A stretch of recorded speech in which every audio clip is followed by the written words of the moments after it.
From dancer to executive producer and so many roles along the way, Diane Mizota is about to share how she went from dancing with Prince and acting on TV and in film to hosting shows and now operating her own production company. Are you at a crossroads in your career or in life? Well, don't worry, because life's next chapter is waiting. This is the Second Act Success Podcast. I'm your host, Shannon Russell. I'm a television producer, turned boy mom, turned business owner, podcaster, and career coach. If you are looking to start a new career or begin a fresh chapter in life, then get ready to be inspired with stories of women who have done just that. We will share advice and offer steps you can take to help figure out what your true calling in life really is. It is time to shine, so let's turn the page and get started. Welcome to Second Act Success.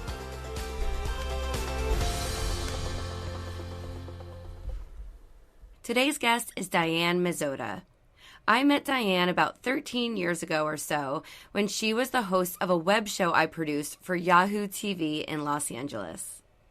We spent a lot of time together on set, and I quickly learned why she was everyone's favorite.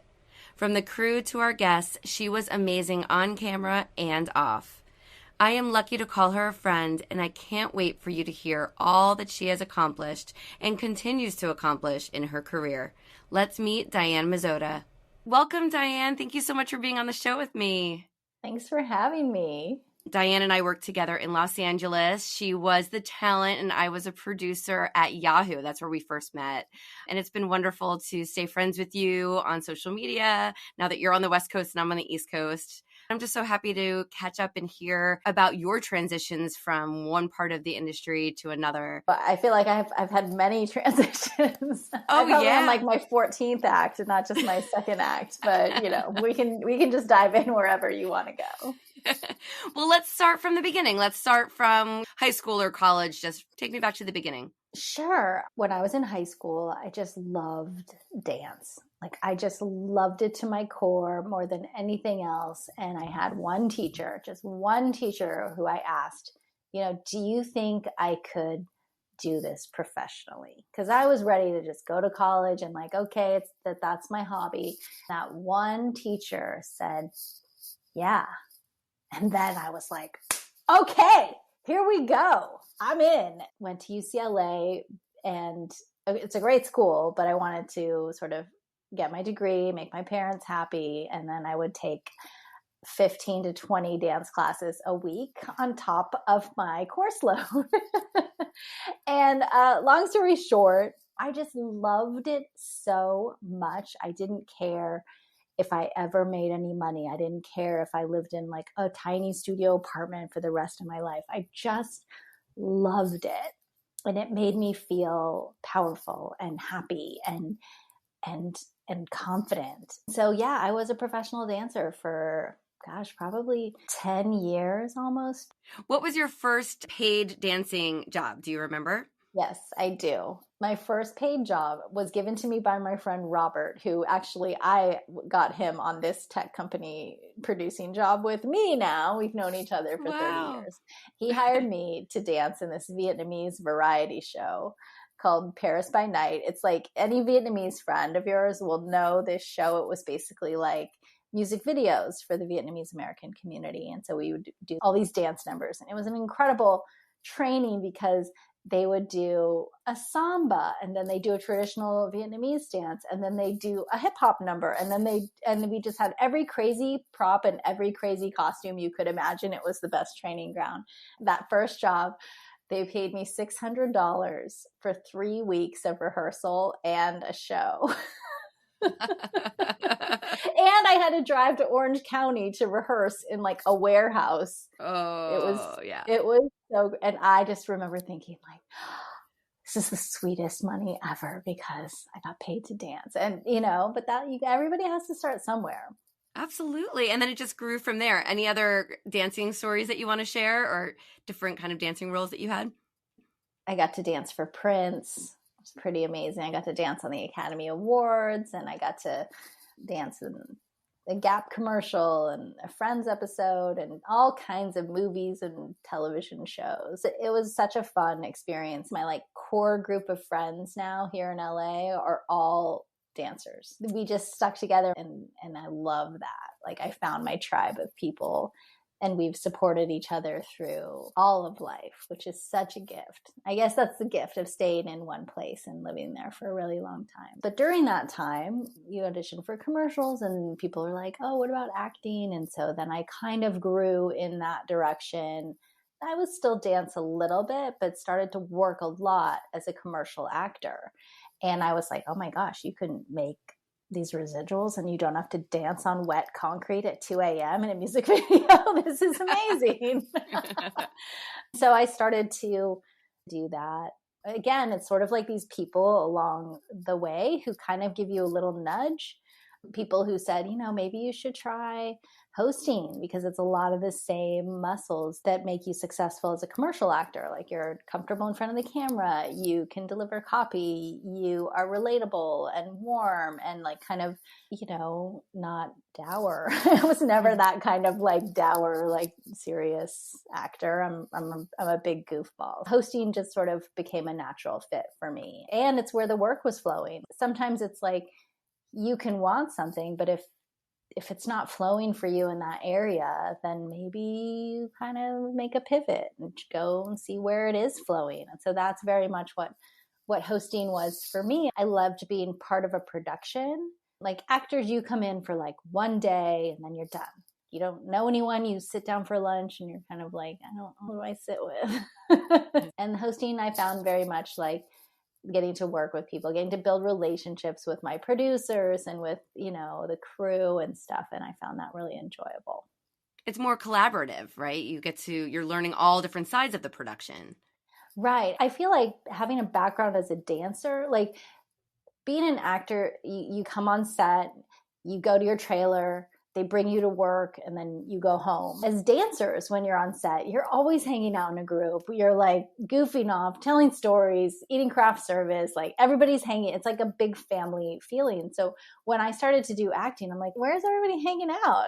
Like, oh, actors don't do that. If you're just sort of day playing here and there, you get a few days on a few shows, it's not like that. So yeah, I really always loved collaboration and learning. As dancers, you have to understand camera movement. It's not just you doing your choreography. Sometimes you're dodging a Steadicam operator and his focus puller as they're coming through a scene, or you have to understand multiple cameras are rolling and which angles do you play to. I think dancers are so well prepared to jump into producing because we can see the big picture. We can work as a team. We know it's not all about us. I think show people in general get that. It's like, okay, we're putting on a show. It's like a lot of people have to contribute to get this thing across the finish line. Right. And as a dancer, you're probably talking with the choreographer about the moves. You're not just like being told to do this exact thing. You're collaborating in that sense too, in the development of the dance. Sometimes, yeah, it depends on the choreographer. Some choreographers are just like, do it this way. And that, and then others are like, hey, make it your own. So yeah, there is creative collaboration and that camaraderie. You and I, before you started recording, we're talking about our kids and like what lights them up. And I told my son, he's into volleyball. And I'm like, that feeling you get when you guys have worked together as a team and you just won your game and that feeling, I said, remember that feeling and chase that feeling, because that's better than like any substance or all kinds of other things you could get into. Just remember what that feels like and chase that feeling. I look at my career that I've gone through so many different aspects. It's always been sort of like that feeling, that passion of like, oh, I feel like I'm contributing something. I feel like I'm, talented and I have something to offer. That's a great feeling to tap into as sort of a North Star when you're contemplating transition. Excellent advice. I did some dance commercials, and I think friends were like, oh yeah, take a commercial workshop, get a commercial agent, start auditioning for stuff. Back then, so much of commercial work was just a look. If you could drink a cup of coffee and smile, you're hired if you had the right look. When you're young, that's sort of the thing that you get. It's like laughing and eating a burger or whatever it was.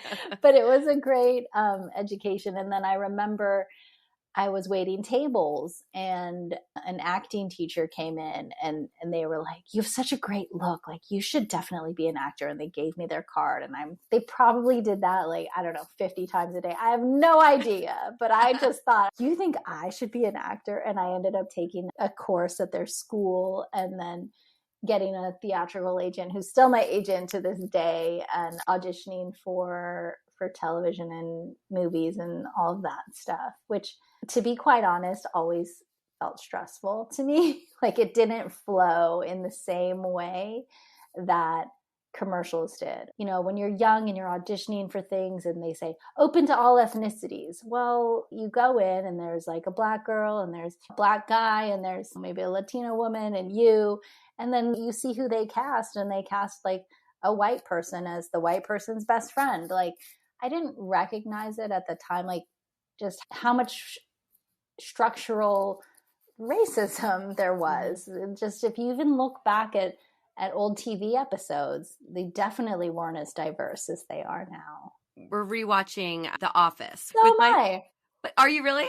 Those first couple of episodes are so not, would never have made it to air now. And I have my 10-year-old watching it. And when he sees it, he's like, oh, that's not right. And I'm like, oh, I know. Right. I just saw an article about the Austin Powers that you were in and how that just wasn't the best of representation at the time. And it was an interesting article about that. At that time, representation, it just wasn't as in the forefront as it is now.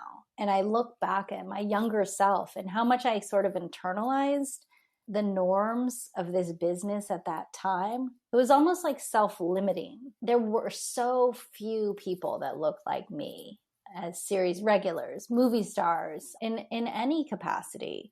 It's hard to be it if you can't see it. I can like recognize that now. There's some sadness for when I was younger to be like, wow, you know, you were really you were pounding the pavement just as much as that person over there, but your opportunities were maybe a fraction.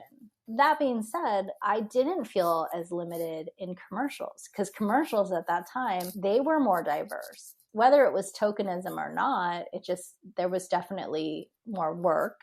And as a host, I felt like my background sort of was a net positive. Because then once they did start wanting diversity and people saw me more as a person and my personality than just my ethnicity. And I think in acting, they'd be like, oh, well, she's an Asian woman. I think as a host, there was a little more leeway of like, oh, she's really funny and she's great with kids and she's an Asian woman. Like that's sort of how it felt. I can see that too. It's more of like if this is scripted, this is the type of character. Whereas if you're a host, it's the person, it's the personality. You probably booked most of your hosting jobs because of your personality and how wonderful you are on camera and how wonderful you are with the crew. Well, it's not about your background. That's where I look back on the scripted side of things that had such a limited view of Asian people at the time.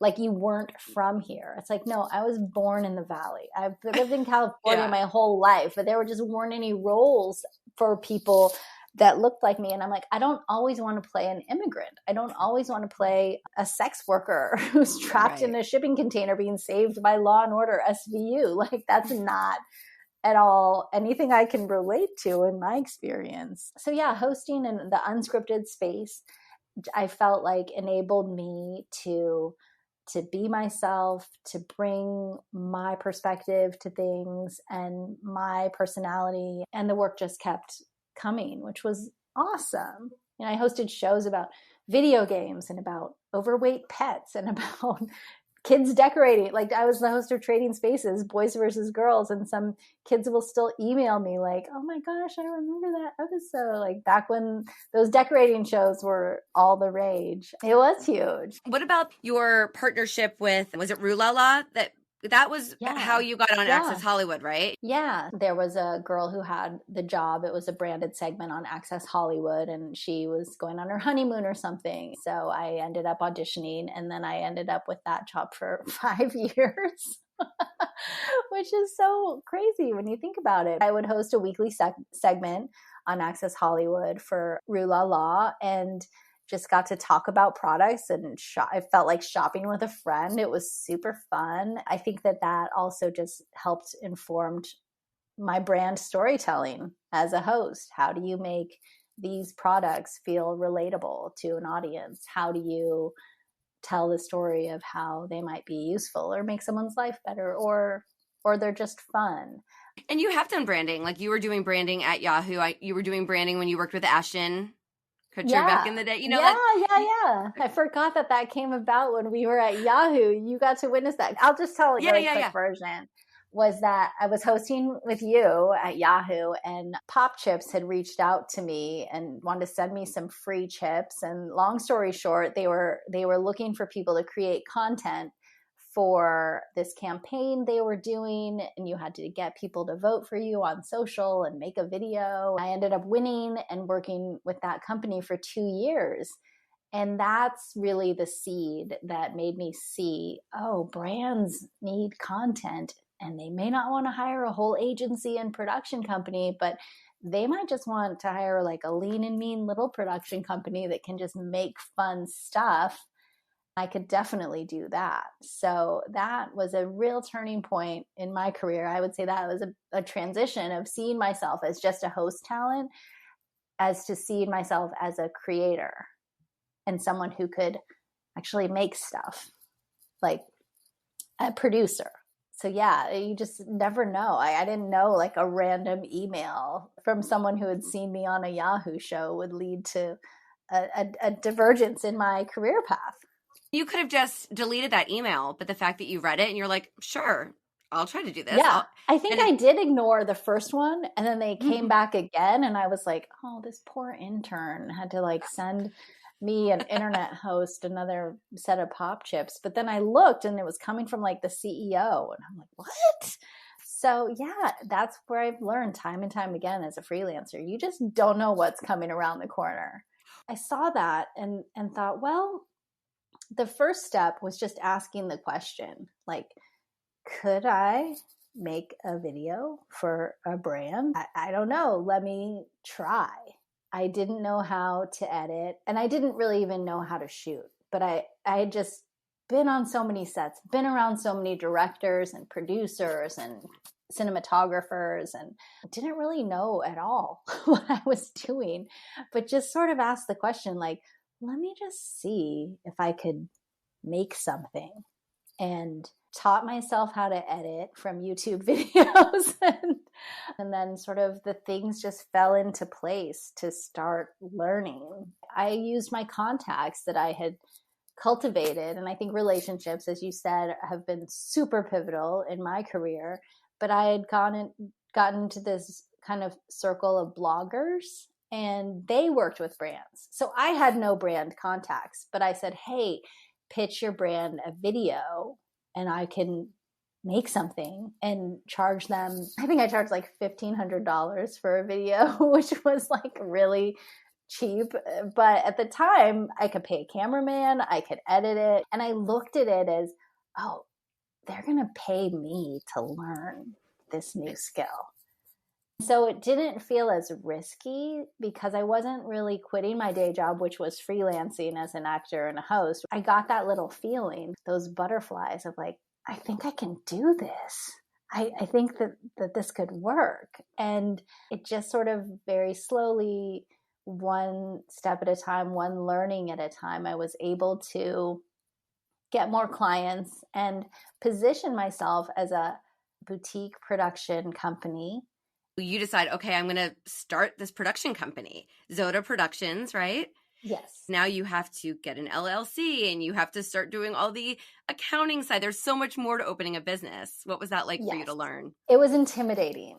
All of it was intimidating as talent, to think of, oh my gosh, I have to have insurance and I have to hire people and pay payroll taxes, and what is that? And accounting is completely different. It's an intimidating process, but again, it's sort of like, okay, what can I do today? Today I can just do a little research, find out what the next step is. I'm definitely the type of person that wants to know it all and get it all finished all at once. Me and too. I think as a business owner, yeah, I think a lot of women feel this, and especially moms too, and our time is so limited. I think I just had to let it unfold at its own pace. And I also didn't have a lot of urgency and this company has to work. I was sort of like, yeah, I'm going to do this on the side for a while and keep my day job. The first year that my production company made more than my on-camera stuff, I was like, that happened. I did that. I had, all of these contractors, and it made me so happy to send out their 1099s because I'm like, wow, I employed a lot of people this year. That felt incredible. What I found through my relationships and what I loved was that my company, my clients were women owned or women run businesses. And so for the first, 6, 7, 8 years, all of my clients were women. And it just felt so collaborative. Everyone was very kind. And, it was amazing. So then I thought, well, this is a great lane to be in. Because at the end of the day, you're making content for brands, but I love helping women build their businesses. I will always be down for that. I relate to that as a small business owner myself. I know that I didn't do it alone. I know that so many people reached out and said, hey, what can I do to help you? Can I teach you how to make audio transitions and editing? Like I'd be on jobs as a host and I'd go over to the editor and be like, hey, what can you show me? And they'd show me things, or I'd talk to my DP. He's like, bring your camera on this shoot. I'll teach you all of the camera settings. And that's incredible. I can operate as a one-woman band from shooting and editing and producing and content creation, all of that. But now I'm in a position where I can hire people and deliver a fuller portfolio of deliverables to my clients and really help them with content that has a human touch to it. And I think that comes from my background as an actor as well. It's just making things feel authentic and relatable and not too selly. Even though I've worked in commercials for almost 30 years. Like it's never about selling. It's about storytelling. That's what I feel like my strength has been in working in this space. And that excites me, getting to tell people's stories, getting to tell company stories. Like those are fun for me. You're just being as creative as you were being on camera, hosting, or creative as you were dancing. It's kind of like the same creative muscle, and you have experience being on camera. So if you're sitting there holding the camera now, shooting someone else, I feel like you're so educated on all the aspects of production. It really is a differentiating factor because I've been through so many aspects of production. That's what I do feel like is my special sauce, is getting people who aren't comfortable in front of camera to deliver great, authentic, and relaxed performances. The creative muscle that I found so fulfilling to flex in production was as an actor or as a host. Like I'm one tiny part of a production. Like I would never get to go into an edit and say like, no, I think it should be like this or like that. I'd come in after the script was written, after shots are blocked, after sets are designed, and I come in and deliver my copies. So I found it really fulfilling as a producer and as an owner of a production company to tell a story from beginning all the way till the end. It's also a lot of work, don't get me wrong. And sometimes I miss the days just going in as a talent to be like, boom, boom, boom, done, I'm out, I go home. But I think looking back, I realized I was learning all of these different aspects of production at a very low risk way. Like I couldn't afford to hire an editor. So I would tell my clients, okay, I'll edit it. And then when I could hire an editor, our work got better. When I can hire great DPs, our work got better. It's great. It's a great living. I have a lot of free time to spend with my son. I make a good living. I had done some freelance producing, like remote producing during pandemic. And a friend of mine actually asked me, do you want to contract with our company for 9 months? We have someone who's going on maternity leave. And I was like, I've never really had a full-time job. Right.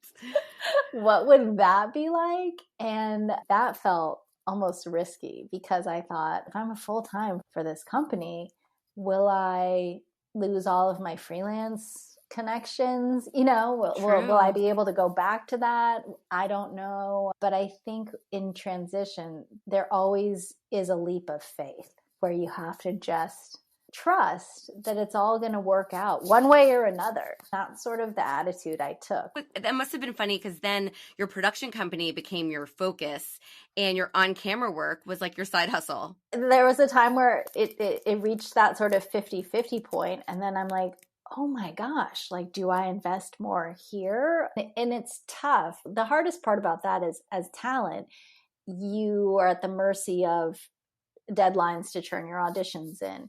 They will say, oh, you're on hold for these 5 days, but they won't tell you until the night before if you're booked or not. So it's very hard to juggle that with also like a production timeline for my own clients. Currently, I'm producing for a big tech company. They put on live events all across the world, and I'm part of the team that helps bring those events to life in the room through live presentations or video. And that's where I feel really excited about. They do really beautiful video storytelling about customer stories or about things the company is doing. I've always sort of leaned towards the branded storytelling as opposed to scripted creatives. I find this is a very fun sandbox to play in. I like it. It feels comfortable. When I told my agents that I'm taking this opportunity to produce for 10 months, I thought they'd be like, what are you doing? No. And they were all like, this sounds like an amazing opportunity for you. And I just was like, wow. Because I think in any profession, when you reach a point where you're kind of doing the same thing year after year, and that's sort of where I reached with commercials. It's like, okay, I'd audition for commercials. I know what that's like. I'd audition to play hosts or reporters in television shows. I know what that's like. And maybe some hosting, industrial, corporate hosting stuff would come up. I know what that life is like. It's a very good life. And I've been grateful for that. But I don't know what this is like. So, I talked to a lot of friends when this opportunity for full-time work came up, and they were just like, you should do it.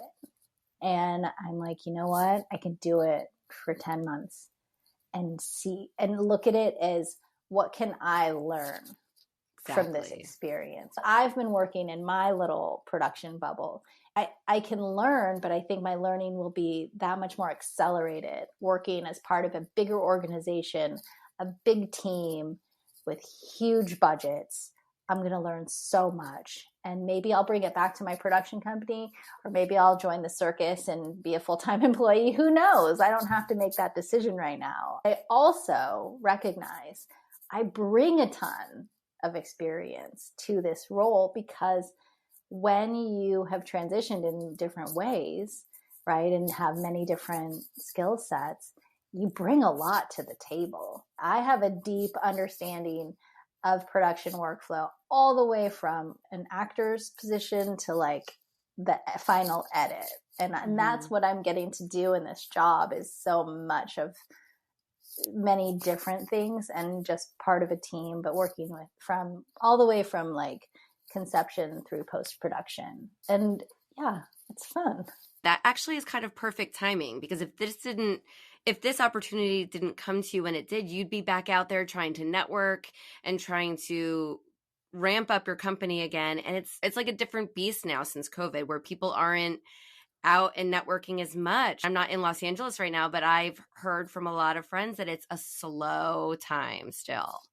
Right. Productions are happening, but they're the big budgets, right? That have all the support for COVID testing and COVID coordination and all of those things that you need to have in place, that a small production like myself, I did produce some in COVID, And luckily my client was a COVID testing company, so we were able to test. It just adds a whole layer of complexity and project management that's not what excites me. So I felt like the timing of it was really perfect timing to try something else and to learn. And again, remain open. I didn't know I'd be doing this a year ago.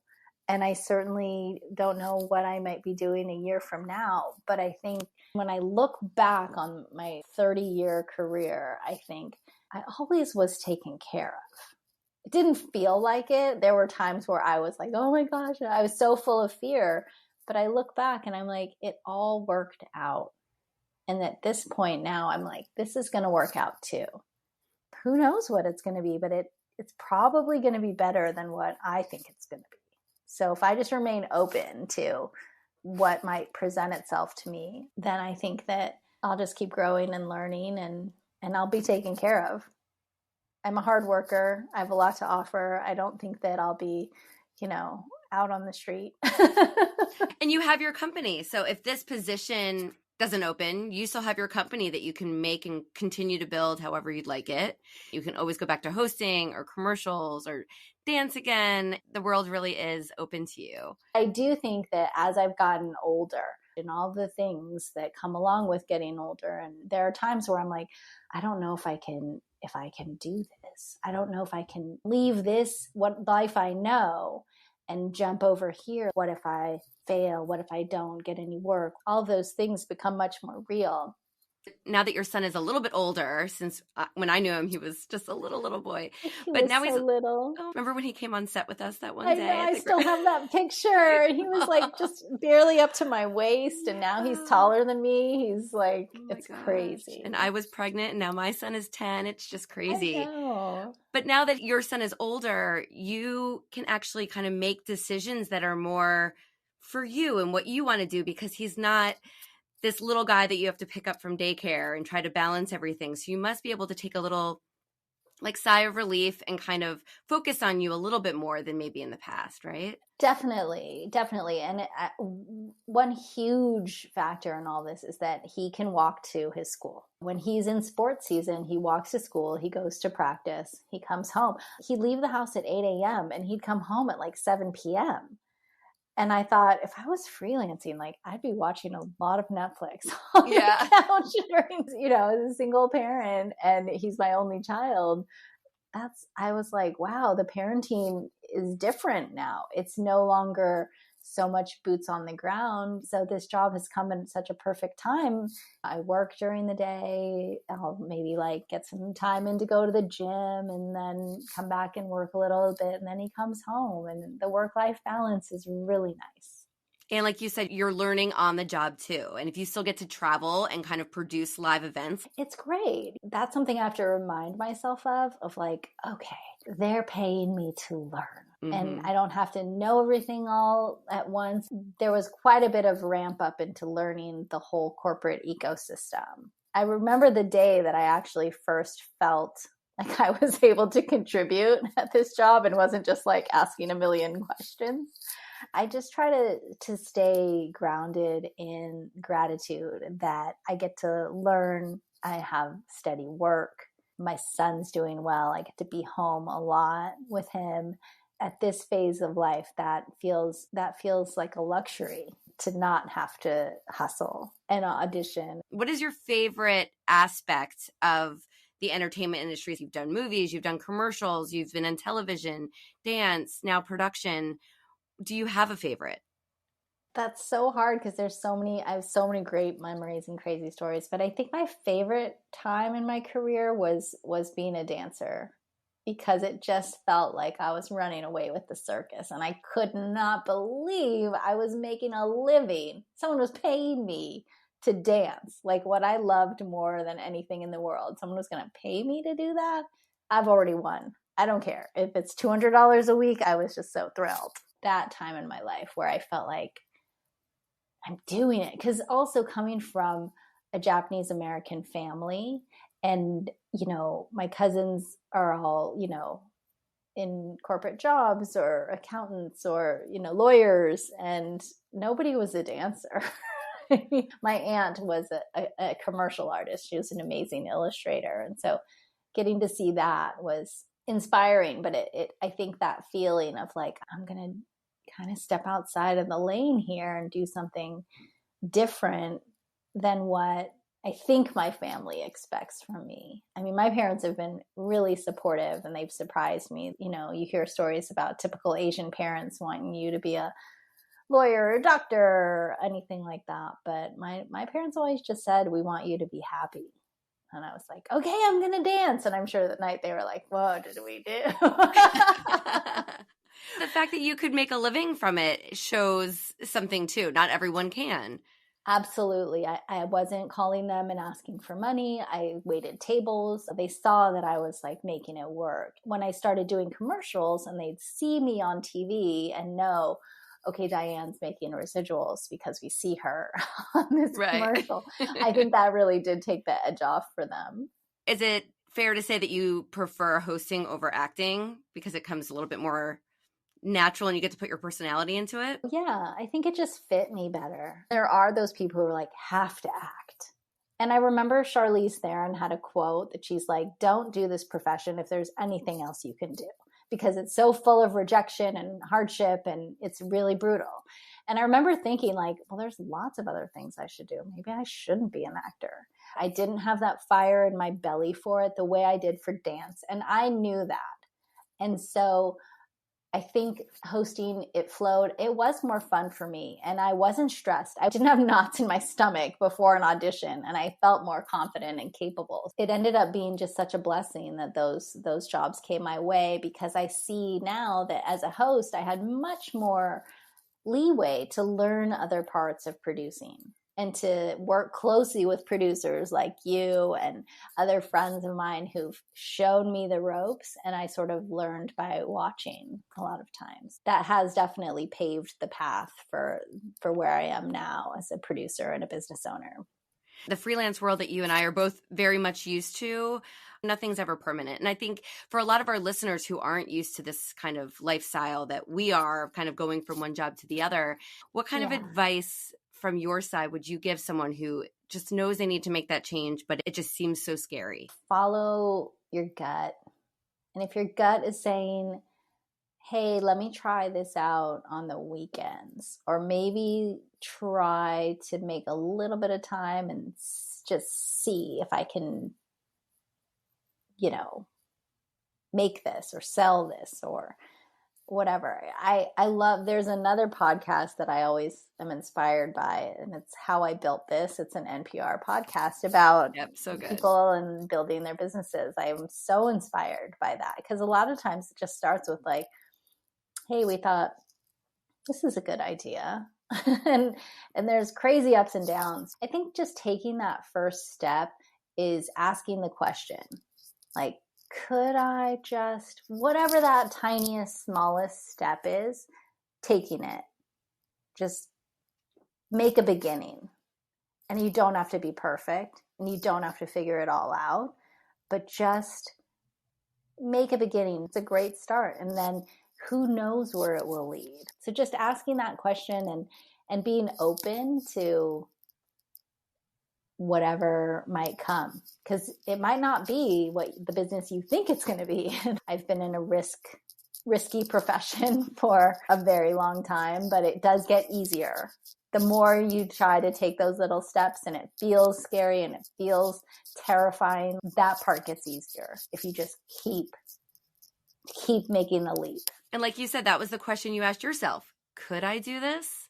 And I love that that was the same advice you're giving our listeners. Yeah, that's just been my experience, was starting with that question and then taking little tiny steps. And then I actually made something and I'm like, whoa, I made something. I think people might need this. And then it got really exciting to see, okay,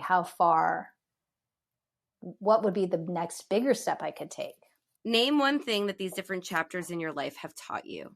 One thing these different chapters of my life have taught me is that I'm not just one thing, that I'm flexible and I'm adaptable, and sometimes the unknown is much better than anything I could have imagined.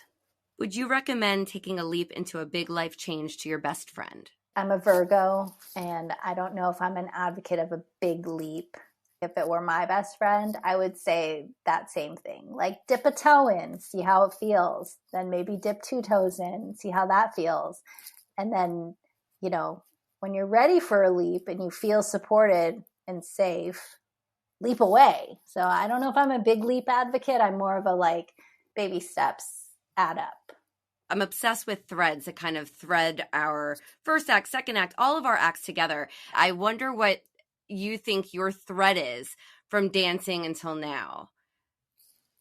Talking with you, I'm thinking it's your personality and your people skills. You are such a personable person, an on-camera personality, now producing, that's just kind of my take on it. What's yours? I think that that's definitely been a huge part of my career and a through line, because I like people working collaboratively. And I have an agent who, she's my hosting agent, and she'd say, Diane, people work with you and then they call back 5 years later and they want to work with you again. I was like, that doesn't happen with other clients. And she's like, no. That made me feel really great, because I do put a lot of value on my relationships. When we're working on a show or we're on location, it takes me back to those early dancing days where you just really, I'm just naturally curious about people. That's the fun of working in these groups on all of these different projects. Being just a good person and rooting for other people, and just how you show up for people in this world. People do notice. In my career, I've had relationships with agents and producers and people who've hired me, and I've hired them, and we refer each other, and we've come up together over years and years and years. And that is incredibly valuable, especially in a crazy business like entertainment. It's all in who you know, and that's where it gets you to the next spot. And right now, if you had a crew up tomorrow, you could do it in 2 seconds, I'm sure. And the other great thing about that is, in addition to all the wonderful people I know, what excites me the most about where I am now is like opening the door and then holding it open for the people that are coming in after me. Like getting to hire, a more diverse crew. Like, as you know, most crews are typically like 95% white male. Yes, they and are. That's just wanting to work with people you know and trust and all of that. Well, that leads to a very tight-knit, small community. And so what I want to do as a business owner and as a producer is to widen that door for anybody who wants to come in and learn and grow and, bring their perspectives. How can I make this better for the people coming up after me? You can hire more women. You can hire more diverse crews and talent, and direct it yourself the way you want it. Yeah.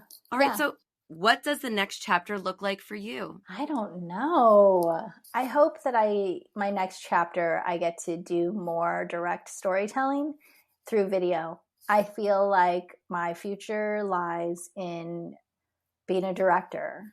It's kind of even scary to say it out loud, right? Because I think sometimes my dreams for myself have been small or limited by what I perceive other people think of me. But I think sort of just owning it and saying like, I'd like to direct content for brands. That's sort of what I've been building up for. And if it happens for this big company, great. If not, you know what? I could go to any number of companies and say, I would love to direct branded content, because we're at a point in time where I do think my perspective would be valued. And I do think that diversity is being noticed. I do remember I was dating a few years ago, and I had a date with this one guy, and I was telling him what I did. And he said to me, he goes, "You're a director. Why don't you just say it?" And I was like, because that feels scary. I don't know. Like I had my own limiting belief on that. And I left that date. It didn't work out. He was a perfectly lovely man. But I thought, wow, what a gift. The total stranger was able to look at me, and I said, here's what I do. And he said, you're a director. He's like, what are you doing? Like, get out there. You're in demand right now. Sometimes advice can come from random places, but it's if you're listening, then it can be really valuable. That really is great. And you are a director. That's what you're doing. Producing and directing are so closely aligned. So yeah, when I look back on my career through commercials and then working with Ashton Kutcher and Pop Chips and then working at Yahoo, we were branded shows. We were telling stories about parenting or pop culture or fitness, but we were sponsored. That's sort of been my lane and the connecting through line. And pro tip, it's pays much better than trying to like make a short film. Good to know. Yeah. Good to know. And it led you to a great place where you kind of hold the reins. You hold all the control about your future now. That is true. That as a small business owner, you can work as hard as you want. I now recognize I have this whole tool set that I can employ other people, that I can be employed by corporations, that I have a lot to offer. And I think that as we get older and as women, society doesn't always encourage that philosophy with us, that as we get older, we have more to offer, but we do so much more. All the skill sets we've had to employ in all facets of our life for so many years. Like, I do feel like the best is yet to come. Where can our audience connect with you? Diane Mizota on Instagram is probably the easiest way to get in touch with me. You know, if you want to send me a message on Instagram, it's open. If you have any questions, if you want any connections, I'm very much someone who I love to support other women. So don't be shy if you want to reach out. I can't thank you enough for doing this. I appreciate it. Oh my gosh, my pleasure. No, I'll talk to you soon, Diane. Thank you. Take care. You're welcome. You can connect with Diane on Instagram at Diane Mizota, DianeMizota. You can also check out the projects she and her production company have been working on at Zota Productions. That's zotaproductions.tv. One takeaway from this interview with Diane is that baby steps and being open to new opportunities is key. Diane asked herself the question, could I do that? She decided to try, and she discovered that yes, she can. Never underestimate what you can do, and always allow yourself the chance to try. I'll catch you next time for a new episode of the Second Act Success podcast. See you then. Thank you for joining us. I hope you found some gems of inspiration and some takeaways to help you on your path to Second Act success. To view show notes from this episode, recommend a guest with a great story, and learn more about us, visit secondactsuccess.co. Before you go, don't forget to subscribe to the podcast so you don't miss a single episode. Reviews only take a few moments, and they really do mean so much. Thank you again for listening. I'm Shannon Russell, and this is Second Act Success.